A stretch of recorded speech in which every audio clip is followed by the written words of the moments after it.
So there's a lot I know about your label, but as I was kind of thinking about it today, and I want to get into everything, that you're working on, but I don't think I know the origin, like where the seed came from, and when it got planted in you. So about a little over 10 years ago, I was in college, and it was all DIY bands, booking, like show trading, playing literally anywhere we could.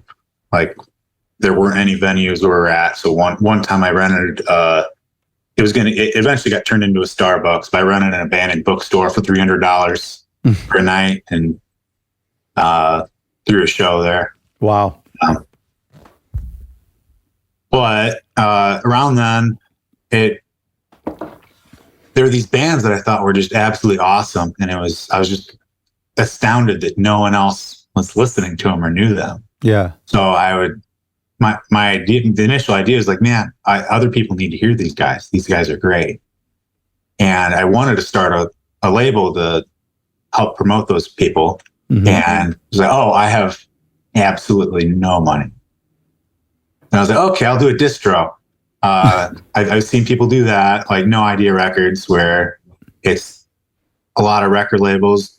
Seemed to me like it was curated. It was all the same kind of genre. I was like, okay, I'd want to do something like that. And then I hit up a band that was about an hour away in Bloomington. I was at DePaul in Greencastle, Indiana, outside Indianapolis. So I hit up a band from Bloomington.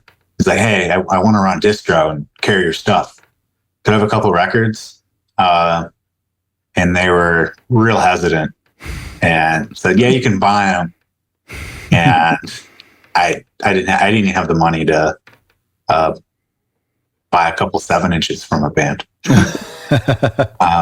So the furthest that went back then was my buddy's band. They're called the Fuckers, which obviously lends itself to some issues. But they just done some show trading with us and did a week-long tour.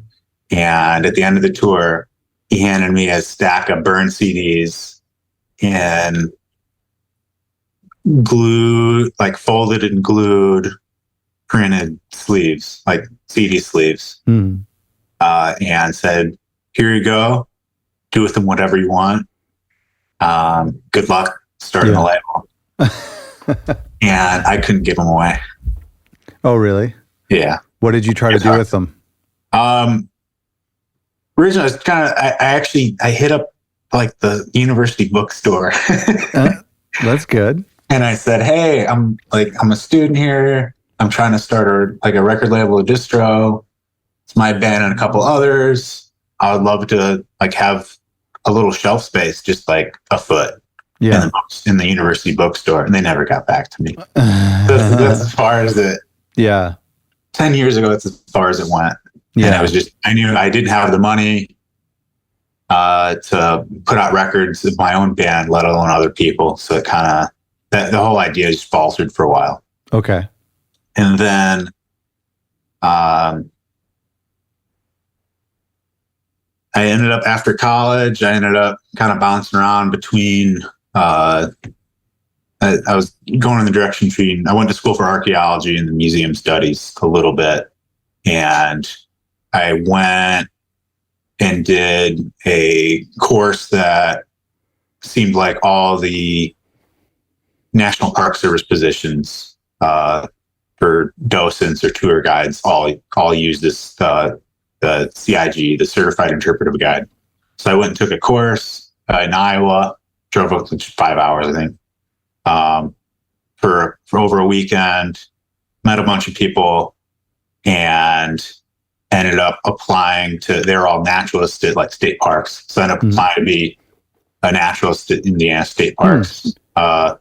Moved 3 hours south and did that for 6 months. About a month or two into it, I broke my collarbone. So all hopes of playing drums that summer kind of went out playing with the band for a while, went out the window with that.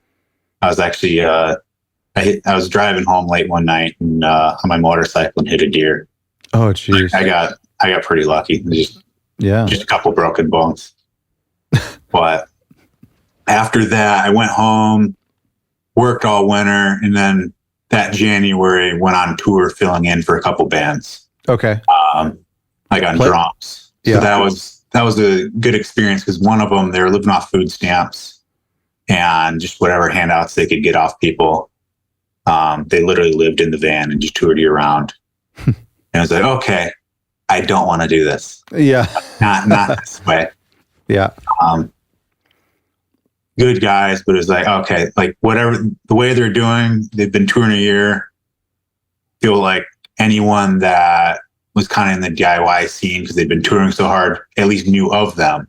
Right. So there's something there missing where maybe if the songs are better or if something was different, they should have taken off already, I felt like. Oh, okay.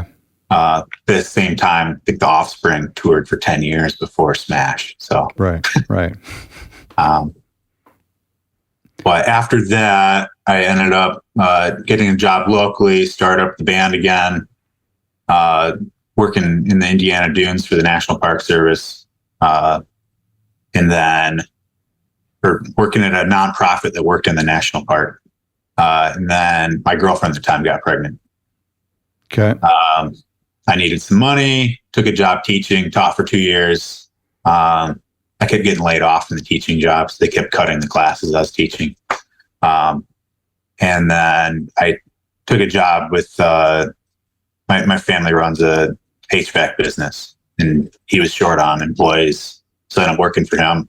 Mm-hmm. About 2 years into that, I realized, okay, this is where I thought that I would be when I found out I was having kids. Just a job I'm not super into. I'm only making enough money to pay the bills. Like I'm not broke, but it's not comfortable. Yeah. And well, if I'm going to be in this position, I might as well be doing what I want to do. Yeah. That's actually already broke. Yeah. Might as well. Yeah. Doing something I enjoy. That's funny. That's totally true. Like if you're just barely getting by, doing something that you hate. Yeah. Very, very wise of you. I love that. Yeah. So I'd actually 2 years before, like winter of 2019, I'd already been talking about quitting my job and trying to do music full time. And thankfully I didn't, because a couple months later, right. COVID. Right. And I actually, ironically, I did, when COVID hit, I had already scheduled out a couple live streams. I just didn't have so I along this way, this past decade, I've kind of been watching things, and I kept having ideas, and I wouldn't be able to go through with them as far as I'd like.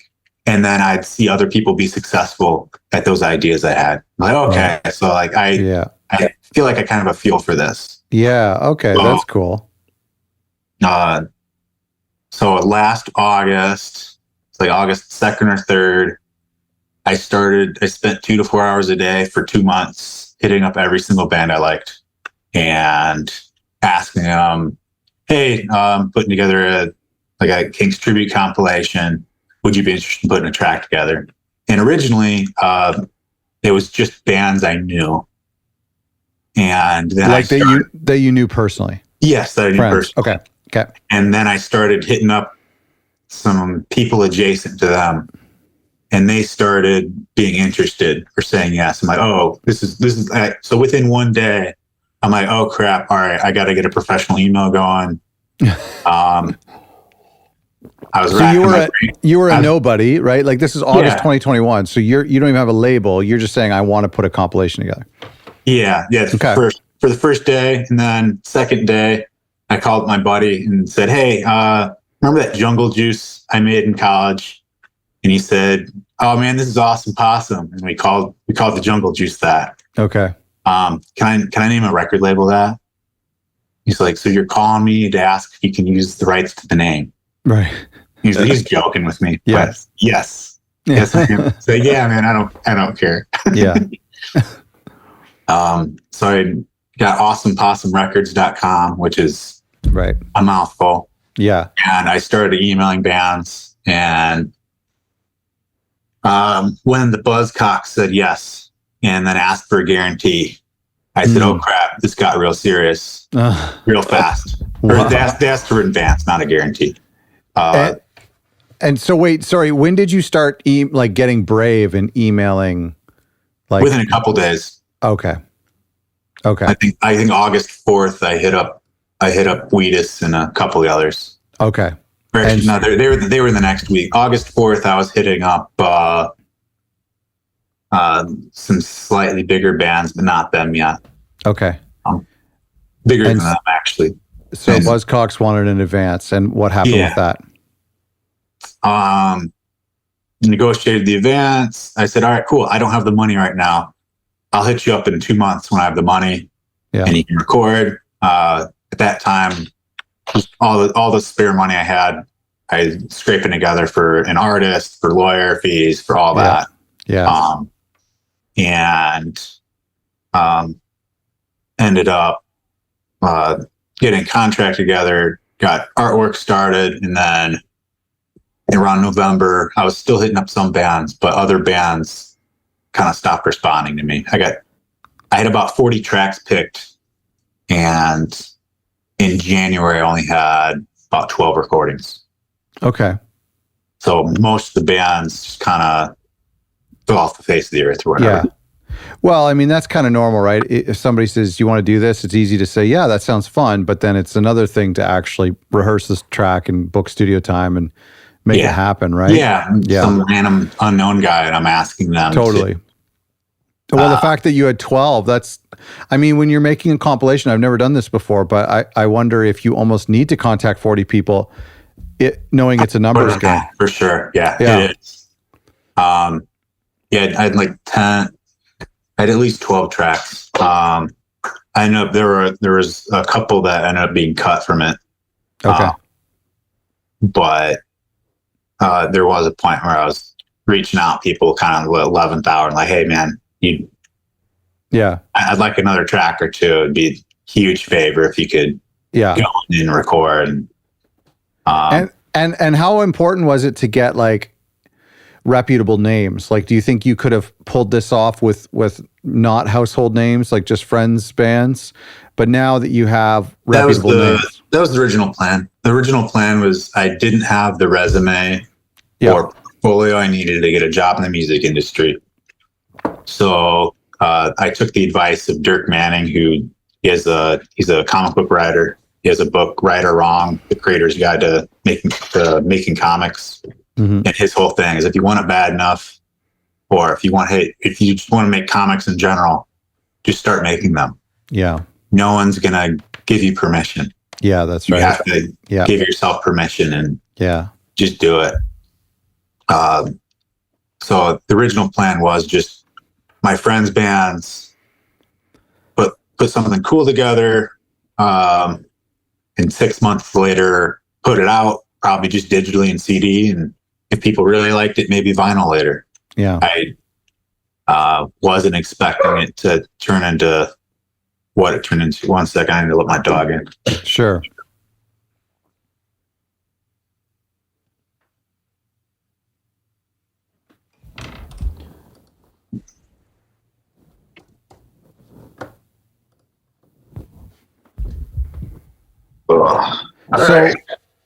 So when did you feel like, okay, I need to take this seriously? Was it when Wheatus came on board? Is that like now? No, so Wheatus were on board and they were on the Summerland tour when I hit them up.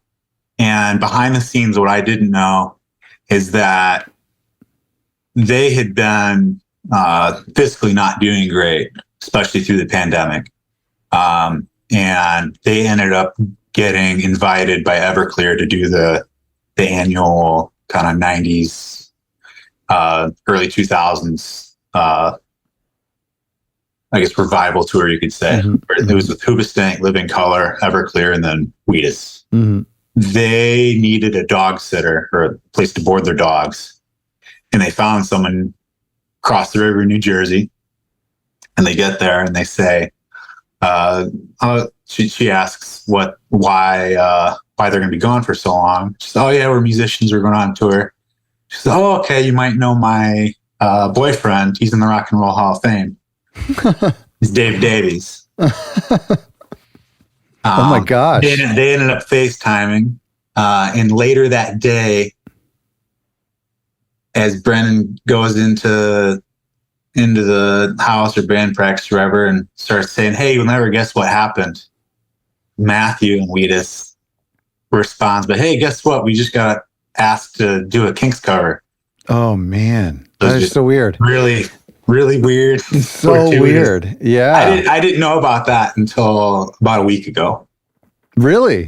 Yeah, I didn't know the exact story. Oh my gosh. In July, in June or July, actually, I'll back up a little. So around April, I was trying to get it out as soon as possible. I knew vinyl was taking about 8 months. I wanted it out by Christmas because there's Father Christmas was done by the Riverboat Gamblers. Right. So I was like, okay, we gotta get this out in April, like done and mastered. And I'd been thinking about for a while doing like a 7-inch where it was the stereo mix on one side and the mono mix on the other side, kind of like a tribute to just the prevalence of mono mixes and how some people prefer them for a lot of songs. Sure. So I continued my streak of asking, and I reached out to Shel Talmy and asked him if the original producer for the Kinks, the creation, and I asked him if he'd be willing to do mono mixes of the album. And he said yes. And he said, "How much money you got?" Okay, give me a little more than that. Yeah. And I said, "Oh, hey, cool. Can I fly out there and attend in person?" He's like, "Yeah, sure." So, wow. Got a flight, and 2 weeks later, I was out in LA. Let me interrupt this. Mixes. I got to interrupt this story because I want to ask you a couple of questions about like your personality. Like, where does this confidence come from? I mean, you mentioned the comic book quote, but like, I mean, are you aware of this like superpower that you have, or is it just blind ignorance? It's a mix of both. I've failed so spectacularly before that a lot of it doesn't phase me. Yeah. You don't care. Failure doesn't bother me anymore. Right. Yeah. I mean, that's great. I did such a bad job on presenting my undergraduate thesis that it's like ruining me of any shame for the rest of my life. But even in front of bands like the Kinks and Wheatus, the people you admire, you're okay. I was a little choked up when I was talking to Cone from Sum 41 on the phone for the first time. That was a little weird. Do you get nervous when you're talking to these people? Yeah. For the first time I talked to them, I'm a bit nervous, but then after that, get comfortable pretty quick. Do you have like more confidence now, just that you've done all of this? I mean, just everybody is a regular person. Yeah. No, it's such a good lesson too, I think, for our listeners that I just finished this book called Do Hard Things. And like, this is like this motto that I've had in business is it's like, if it's uncomfortable, it's probably something you should be doing, like it's probably where the most return is lying. And for you, it's calling Wheatus, it's calling Sum 41, it's talking with the Kinks. I mean, like it's just good evidence for our listeners. Yeah, so I had already had those mono mixes lined up, and I was kind of keeping them secret a little bit. I wanted to stretch out the promotional window of the project, and actually, this is the first time most people are hearing about it, that there's going to be a stereo version of the album out in December, and then early next year, remixed from the ground up from all the multi-tracks in mono. There's going to be a second version of the album. Wow. And then I'm in the middle of making a t-shirt design for every single song. So it'll be single art for all 14 songs, and project. But it didn't really get serious till last July, as things are already getting mastered. We just got their master back, and Brendan got COVID, ended up chatting with Dave again and said, "Hey Dave, we did a Kinks cover." And he showed it to Dave. Dave showed it to Ray, his brother, and Ray emailed Wheatus and said, "Please work directly with my publisher in BMG to promote this track. It's wonderful." Oh, wow. So last July, I began working directly with the Kinks 3 publishers, particularly Carlin Roundhill, and then also the 4 gentlemen that are the Kinks team over at BMG. Had a couple meetings with them, and they retweet and repost a lot of my stuff.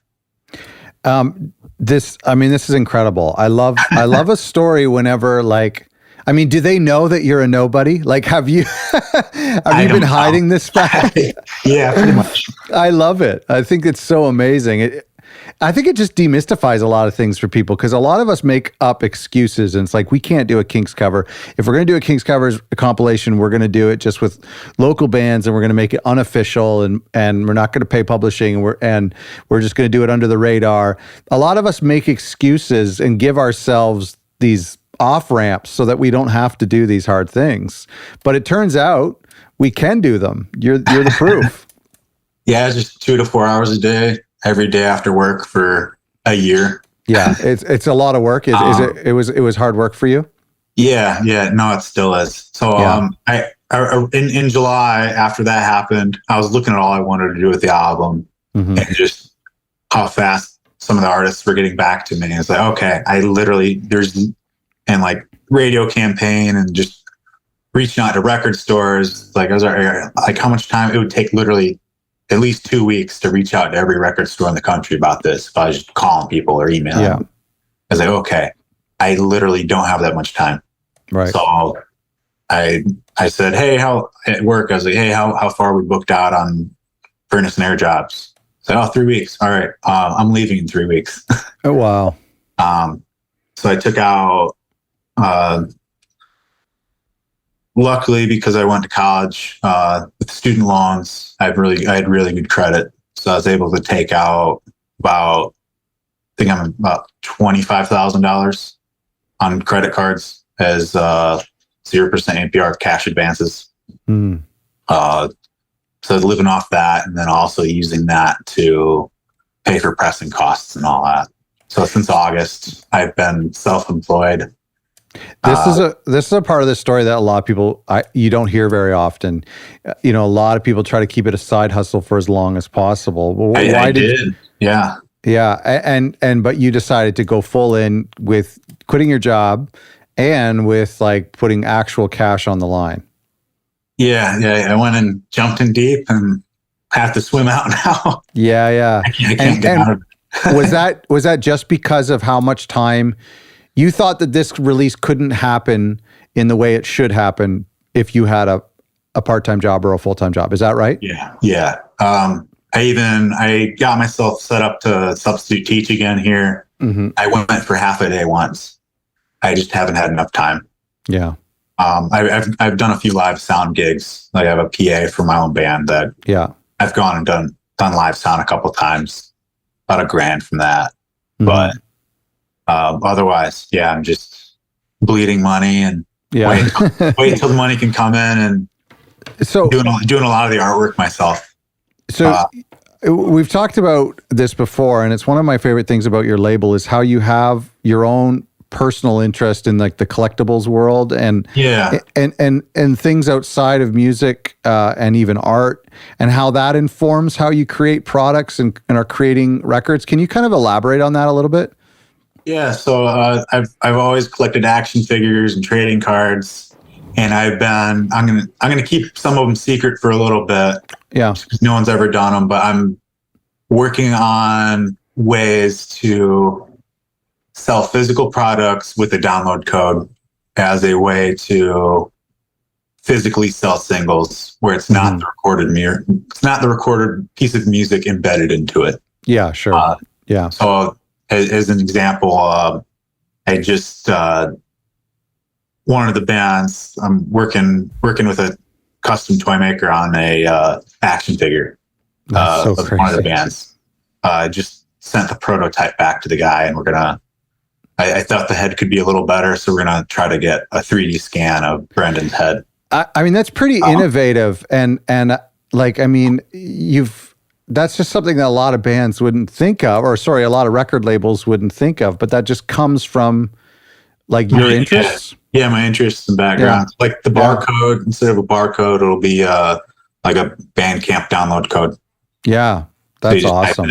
Or the idea I had first, but that's all that failed, was I was working my own band had a song basically about smoking weed, and I hit up a couple growers I knew and was working towards, I wanted to sell Mylar packs of marijuana with a scratch off download code to the single on the back. And everyone I was talking to, all the printers, no one could do individual download codes. That was and then it takes 6 to 12 months to get a strain of weed approved, and they do genetic testing. And by the end of it, they usually show that someone already has that strain trademarked somewhere else. Oh my gosh. So I just decided not to go down that. I did a lot of exploring with that, but yeah, like that kind of thing. Well, and I'm coming out with what I think one of the ones you're referring to. I'm coming out with a compilation in March, and for that one, I'll be releasing it as trading card packs with a download code to the album. So it'll be like 20 bands, trading card packs of 10, and you have to get a couple different packs to try to get all the bands. And each pack will have a download code to the compilation. That's so cool. But even just with the Kinks, you know, the way you're doing the mono mixes and the stereo mixes, and the different artwork and stuff. I mean, that's just that's really cool. And I mean, I'm working on an episode now. We're talking about an individual or a record label's unfair advantage, and I see this a lot in you. It's always hard for us to identify our own uniqueness, but there's this obsession with making something one of a kind, as if you were making like a comic book, like what you talked about, or some sort of rare item. And I love that about your label. I hope that our listeners kind of take inspiration from that. And I think that's your unfair advantage, is that you're a collector, that you are kind of just coming at this label idea from a super strange angle that a lot of people, they're not doing it. And I mean, you're doing. Yeah, I love it. If anyone's ever been to Third Man Records, they do merchandising perfectly. I mean, it's a tourist trap. Sure. But yeah. I was looking around the store last week when I was in Nashville, and I was like, okay, I've had all these ideas before. They've already done them, which is nice. It's reaffirming. And I mean, you listen to some old Chuck Berry interviews. Nothing's not been done already. Yeah, that's Just right. do it in your own exact way. Like, your own way will be unique, but your general idea has already been done, and just don't worry about it. Just go do it. Did you have labels or artists that you admire before starting your label that you were trying to model after? You mentioned Third Man, but their merchandising is amazing. Bad Time Records and Asian Man Records are both incredibly generous and build a great community. So I'd love to kind of follow in their footsteps of, and I think Mike at Bad Time I think it's 250 record club subscriptions he got for the year. That's awesome. And that's incredible. Like, from the behind the scenes perspective, look at that. It's like that would pay for vinyl pressing for a lot of them, where you wouldn't be panicked worrying about where money's coming in 6 months if you have 250 people putting forward the money saying, I support you and your label. Yeah. I'm excited to go this next year with you. Like, that's wow. I know. I love subscriptions. We're focusing on it in an upcoming episode, and I just love. We've talked about that before with a label in the UK about how, I mean, 250 is a massive number, but I mean, if you're pressing 500, it's possible that your costs, those supporters are taking care of your costs, and everything else is profit for you, and that's So beautiful. I mean, that's the dream for labels. Yeah. Yeah. So what have been some of this? Yeah, go ahead. Do you want to say something? Oh yeah, actually, I looked into doing because there were at least 12 songs each with a mono mix, and I did look into doing a 7-inch club. Okay. Where every month people would get a new 7-inch stereo with mono. It's just too expensive. Oh sure. And even if you did lathe cuts, I don't feel comfortable charging. It would cost me 15 each for each 7-inch. I know. Yeah. I know it's hard. Those are hard. So my label just isn't big enough yet for that kind of thing. I'm excited for what it is. Totally. What have been some of the struggles along the way? Time managing it, realizing everything takes 4 to 8 times as long and costs 2 to 4 times as much every time, no matter what. That's so true. Yeah. Last night I just finished up the artwork for one of the 7-inches, like the full cover. And I still need to. The album cover and all that's done, but I still need to finish up the back cover so I can order CDs. So that'll end up being a rush order. So I'll lose a little money on that, having to do a rush order for 4 or 5 week turnaround. Nothing terrible, but just trying to save money, doing a lot of it myself, getting it the exact way I want with the art. Just it takes longer, and in this case. One of the things I've noticed about you is you've been calculated about this, and I know you think that like you're running out of time and you're managing time, but I mean just the idea of like, when we first started talking was back in June, and most entrepreneurs can't help themselves but rush into something, and the idea of like you starting this in August of 2021 and the record coming out at the end of 2022, it just seems like, how have you kept yourself temperate, planning like one release over the course of 6 to 8 months so well? I rush into research. Yeah. I'll excitedly rush. I won't rush into the making, but I'll rush into the research and the talking and the with the action figure. I started my grandpa buys and sells shoe patents. He used to own FootJoy, the golf shoe. Okay. So he'd work for Timberland, Wolverine, and others. And he goes to China all the time. So I was talking to him about toy manufacturing. And so I figured out toy manufacturing really quick. It's like, okay, like I would have to do this on such a scale that there's no way I'm going to sell 10,000 action figures of a musician. But I reached out to like a lot of custom toy makers on Instagram and found one that said he can make up to 50. So okay, wow.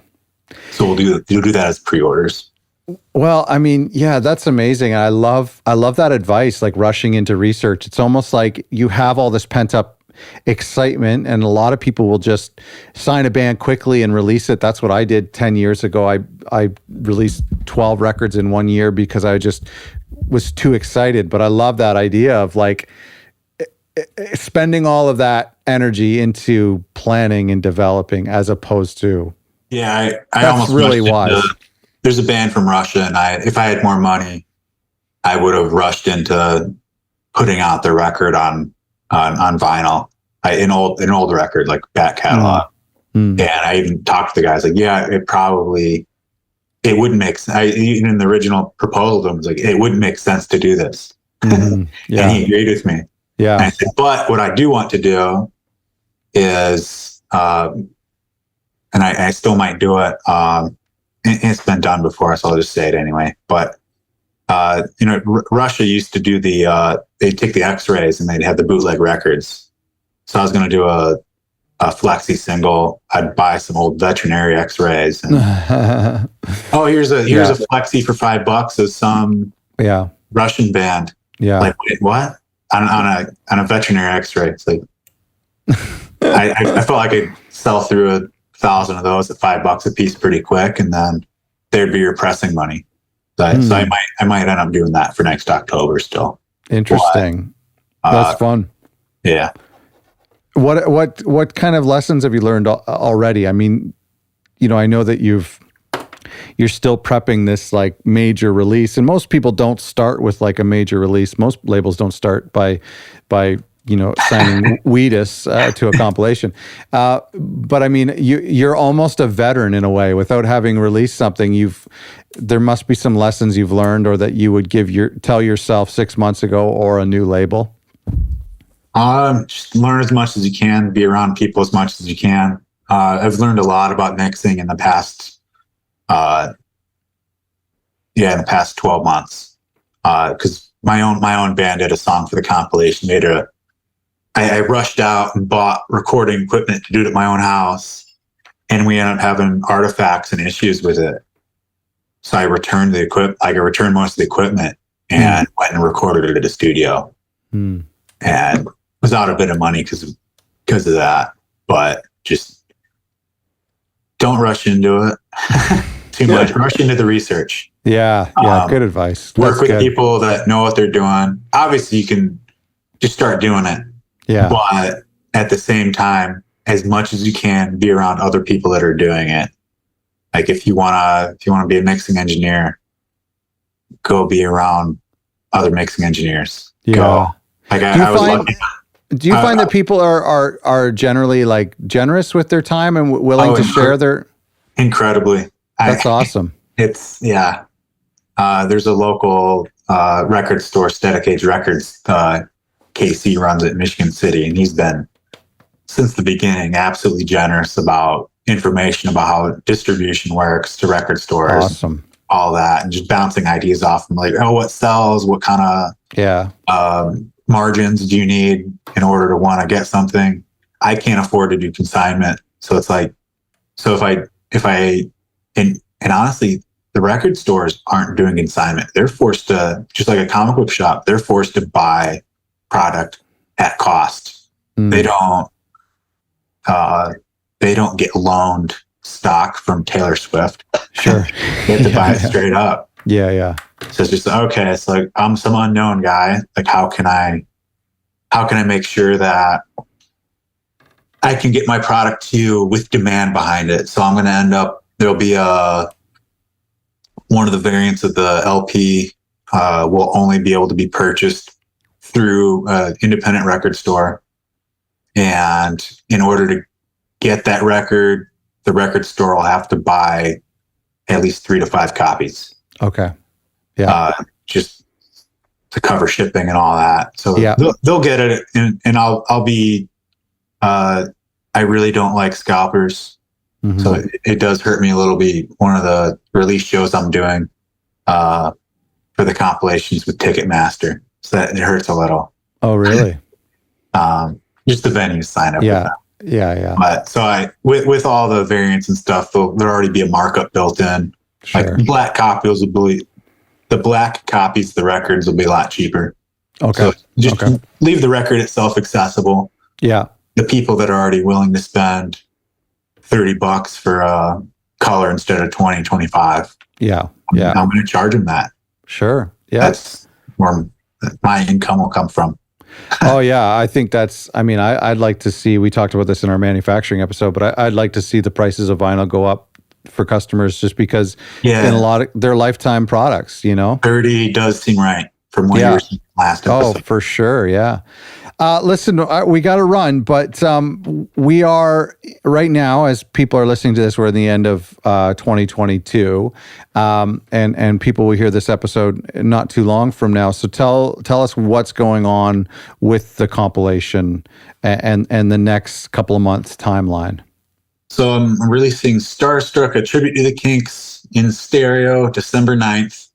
I'm also releasing a 7-inch of Father Christmas, B with the Shell Talmy mono mix, right around then. And a week later, December 17th, I'm doing a release show for that at Reggie's in Chicago. It'll be live streamed. I'm getting the multi-tracks and the video all as deliverables. Mm-hmm. So might end up doing a concert DVD for next Christmas of that.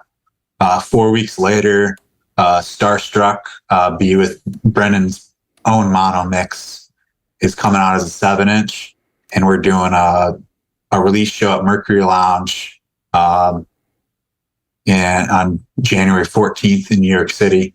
So for the Chicago show, I'm flying in a band from Texas, Riverboat Gamblers, and I used my airline credit card miles to fly in Fraser from Wrong Life from Scotland to the Chicago show.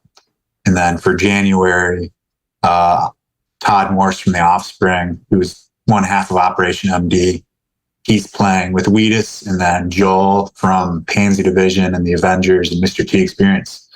His new band, The Fatal Flaw, is playing in January too.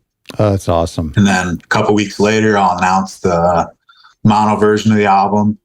And then a week or month after that, just about, I'll release the sampler compilation. It's kind of 20 bands. It's all back catalog. Just the best power pop, kind of real melodic, hook heavy songs I could find. Just kind of flex my A&R muscles and exercise that, and just kind of show, okay, if you like this, like that, if you like this compilation, you'll probably like what I'm going to put out as a label. Yeah, that's awesome. Wow, that's great, man. Congratulations. So exciting for you. And gosh, I mean, I think we're all going to be kind of like paying attention the next couple of months to see how this plays out for you. It's very cool. Hopefully well. Yes, for 100%. Yeah. I mean, so far so good. I really think, and like we've talked about before, I mean, like you're seeing success just at the very least with these relationships and these opportunities. Yes. Yeah. It's a lot better. I mean, it's even if you're uncomfortable, it's better than being uncomfortable in a dead end job to be able to go to play in studios and to book shows. And yeah, no one's going to give you permission. Just if you want to do something, just start doing it, and you'll learn along. If you want to be an artist, just start drawing. Yeah. Thanks so much. This has been great. Thanks, Scott.